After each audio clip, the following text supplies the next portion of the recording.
What's going on, guys? I've got here a 2008 Honda Fit, and I'm using this car to give you some troubleshooting steps in figuring out what's going on with your cooling fans. So this vehicle actually has two cooling fans. We have here on the passenger side a condenser fan, and on the driver's side what Honda calls the radiator fan. And my go-to is to try to see if I'm able to turn the fan blades by hand. That's one of the first things I like to check. If you're not able to rotate this by hand, then you know that the motor is seized and you should just go ahead and plan on replacing it. So I like to do that with either side. Just see if I'm able to spin it by hand. And on both of these, I'm able to turn those fan blades by hand. So let's move on then to the fuses and the relays.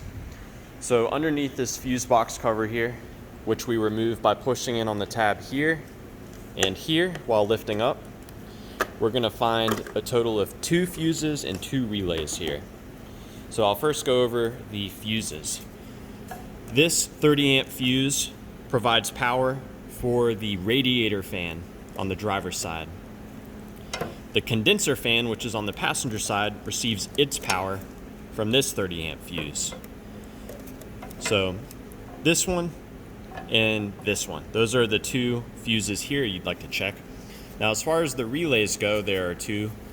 We've got our condenser fan relay here and our radiator fan relay here. Now, my favorite way to troubleshoot these is to tap on them. They are computer controlled, and when the computer is turning these on, sometimes they'll get stuck, and by tapping on the relay, you can make it start working again. You can also swap the relays around. So let's say my condenser fan is not working. I'm going to remove the condenser fan relay, set it aside, and I'll swap in this relay right here, right next to it. So if after I make the switch, my condenser fan starts working, then I know my original relay is probably no good. Now, another cool troubleshooting step we can do is with the relay removed, we can touch these 2 pins together to directly send power to the motor.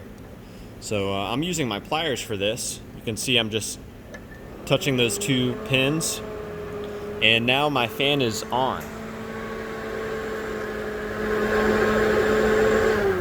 So removing it, and you can see the fan starting to slow down now. And you can do that with this other relay as well. So just go and remove this. And again, I'm going to touch the 2 pins together. You might see some sparks there. And now my radiator fan is running. Not sure if you can see that very well. But this is a great way to see if the fan itself is able to work or not.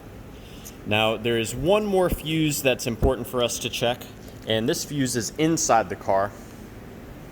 It is fuse number 10, so let me show you that.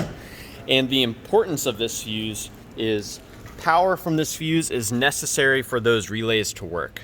So we're going to get to this by rotating this piece counterclockwise, and then we just pull this open. Now this fuse is a 7.5 amp fuse located right here.